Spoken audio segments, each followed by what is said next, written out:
समाजामध्ये काही चांगली माणसं असतात, काही वाईटही माणसं असतात. पण वाईट माणसाच्या प्रवासात आपण प्रवास करत असताना आपल्याला अनेक प्रकारे टीकाटिप्पणी बदनाम करण्याचं सुद्धा षडयंत्र त्या ठिकाणी रचलेलं आपल्याला सातत्याने दिसून येतं.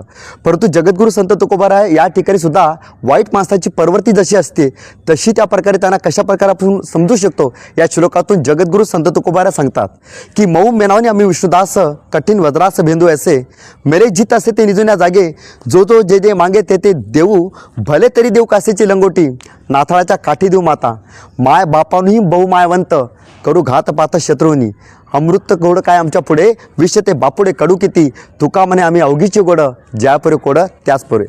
जगद्गुरू संत तुकोबाराय सांगतात की आम्ही मऊ मेनापेक्षाही विष्णुदास आहोत. परंतु इंद्राच्या हातातलं कठीण वज्र आहे त्याला सुद्धा फोडून टाकण्याचं सामर्थ्य आमच्यामध्ये आहे. त्याच्या पलीकडे जगद्गुरू संत तुकोबाराय असे सांगतात की आम्ही देहबुद्धीने मरून जरी गेलो तरी सुद्धा आत्मस्थितीने आम्ही जिवंत आहोत.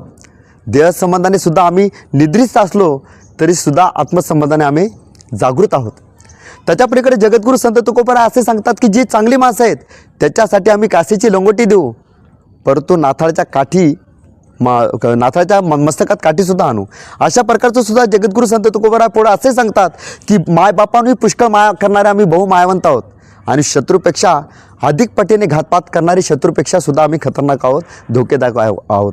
त्याच्या पलीकडे जगद्गुरू संत तुकोबाराय असे सांगतात की अमृत काय आमच्या पुढे गोड आहे, अमृतापेक्षाही आमची उंची गोड आहे. त्याच्या पलीकडे जगद्गुरू संत तुकोबाराय सांगतात की विषाची भाषा जर तुम्ही करत असाल तर प्रत्येक दिवस आमचा विषाचा आहे.